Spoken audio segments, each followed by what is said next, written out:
What's up, you guys? Alana here. I'm gonna get started on my meal prep. I start off with my chicken because I'm putting it in my crock pot, and I'll put it in there for 4 hours on high. So as you see here, I have my boneless, skinless chicken breast tenders here. And then I have 2 types of chicken broth because I'm actually almost out of this one. I really like this HEB chicken broth with less sodium. And then I also go between that and then any unsalted chicken broth that I can find. And then I'm gonna be flavoring it with this iconic seasoning, vodka lemon pepper. And I really like these because there's no additives or preservatives. That's all that's in there right there. They're really good. I get them at our local supplement store, Complete 360. And I'm not sure if they have them on their website, but I can double check for you guys. And I don't actually measure out anything. I just try to make sure that each tender is evenly coated with seasoning as best as I can. And then I just kind of pour chicken broth in there, to be honest. I don't measure it. You could probably say I maybe put like 3.5 or just 3 cups of chicken broth probably is what I put in there for all this chicken, but it's really just up to your preference on what you want to put. And then I have, I took out the pot in my crock pot here just to show you afterwards what it's gonna look like when I have everything in there.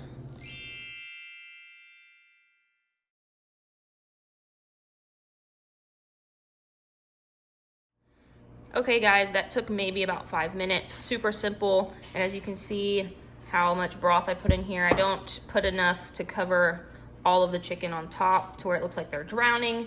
And I actually had enough chicken broth in here, so I only used one. I didn't use my other chicken broth.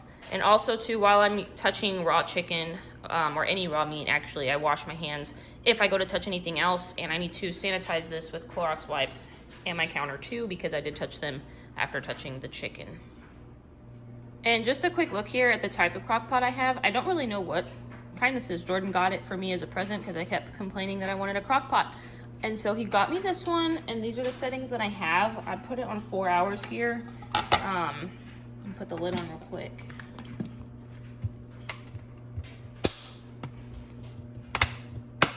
Then select, and that's all I do.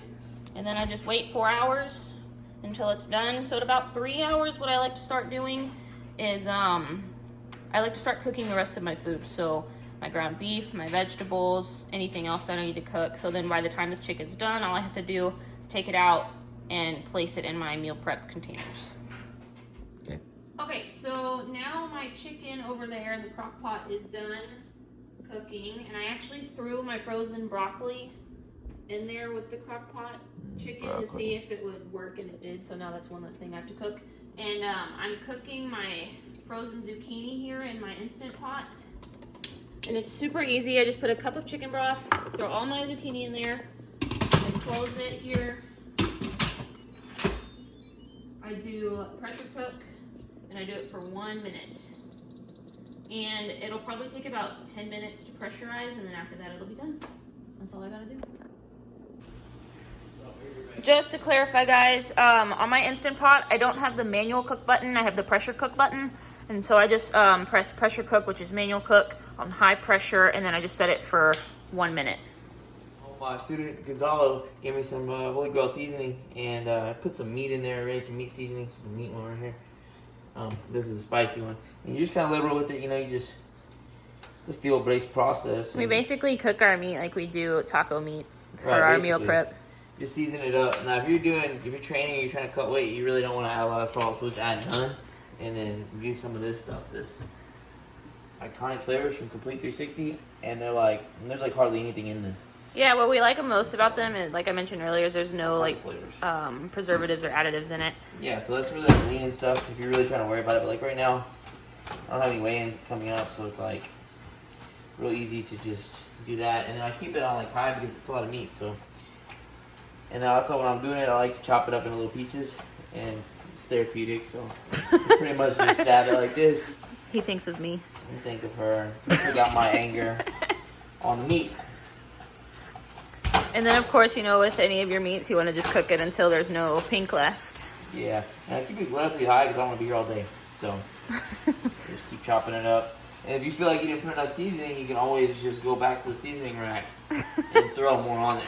Because So it's always good. So just the bam, trick a little with bit of Jordan's weight cuts are I just cut out all the seasonings whenever I'm meal prepping, because even though he's adding all of this, he still puts more after it's done cooked. Yeah, that's essential to eat food. Everyone cooking. knows that. So far we have our chicken done, our broccoli's done, meat's cooking, and our second set of veggies are cooking. And then after that, all we will have to cook is the rice. And that's it. And then we'll just portion and measure everything out for our meal prep. Okay, so while the food is cooking, what I like to do is I like to set up all my meal prep containers. I have 20 there, 10 for me and 10 for Jordan for lunch and dinner. And then also I have my food scale, and I like to use a measuring cup because it has a little handle and it's easy to measure and dump everything into the meal prep containers. As far as portioning goes, I haven't really been as strict on it because we're not cutting for anything, but I typically like to do 3 to 4 ounces of protein. I want to say half a cup of rice, which I want to say is about 125 grams. And then the vegetables, I like to do either half a cup or a cup, depending on how much I have that I cooked. And I want to say that's about 75 to 100 grams. I'm not 100% sure. I'm more strict on it, like I said, whenever we are cutting, but I am pretty consistent on measuring my protein. I do like to make sure we get at least 3 to 4 ounces of that every time that we prep for the week. Okay guys, so in this part, I just kind of sped it up a little bit.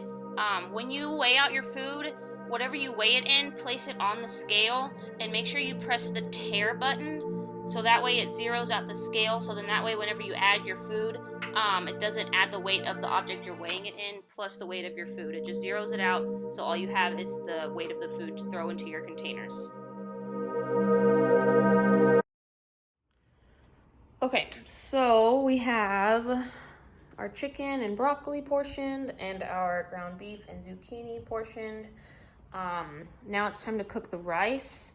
So to cook your rice in the Instant Pot, I know there is a rice button here.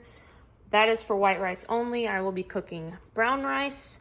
And for any rice, regardless of if you're using your Instant Pot, your regular pot, or your rice cooker, it's really important that you rinse your rice first. This gets rid of any of the original starchy coating that's on the rice that causes your rice to boil over. I just saw a lot of posts that said that, and it actually is really helpful. So for brown rice in your Instant Pot, it is a 1-to-1 ratio. So I have about 5.5 cups of rice in here, which is actually a full 2-pound bag of rice. I use about one of those a week. So I put 5.5 cups of water after I rinsed it. So I'm going to do the same thing. I'm just going to do manual or pressure cook here.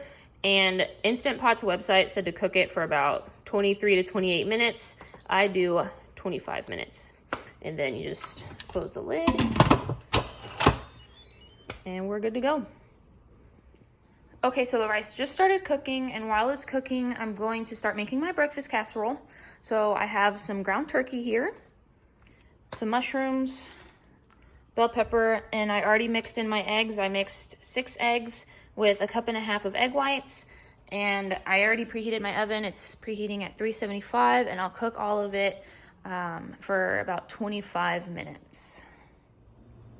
So this is what my breakfast casserole looks like before I put it in the oven. I added the cooked and drained turkey sausage to the bottom, and then I put the mushrooms and the bell peppers on top. I only ended up putting half of the package of mushrooms because it just looked like a lot. And then I poured the eggs on top. And so we'll see what it looks like in about 25 minutes. So my rice is done. And I did do a 10-minute natural release before I did a quick release. Ooh, camera's fogging up. For the rice so it doesn't stick to the bottom. And I just wanted to show you how fluffy it is from the Instant Pot. And I do have a rice cooker, but because I make so much rice, it's so much easier to do in the Instant Pot. And also while that was cooking, I ended up portioning my vegetables and my fruit for the week as well. I did about 150 grams of grapes and 100 grams of carrots, and I still have 6 minutes left for my breakfast casserole. Here is the breakfast casserole that I actually ended up cooking for 10 more minutes, so about 35 minutes at 375, because when I went to take it out at 25, it was still jiggling. So I decided to cook a little longer. And also, I actually ran out of rice, surprisingly, and so I have these packets of rice, quinoa and brown rice. They're really good. You put them in the microwave for 90 seconds, and that's what I'm just going to use because I don't feel like going through the whole instant pot rice process again. And this is the macro count on that, in case you're wondering. Okay, so I'm finally done. All I have to do is put the lids on everything. I have my snacks portioned, and I just have to cut up my casserole back there and put it in the fridge. I hope you guys enjoyed everything. If you have any questions, just let me know. You can message me on Instagram or Facebook, and I'll start putting out some more content for you guys.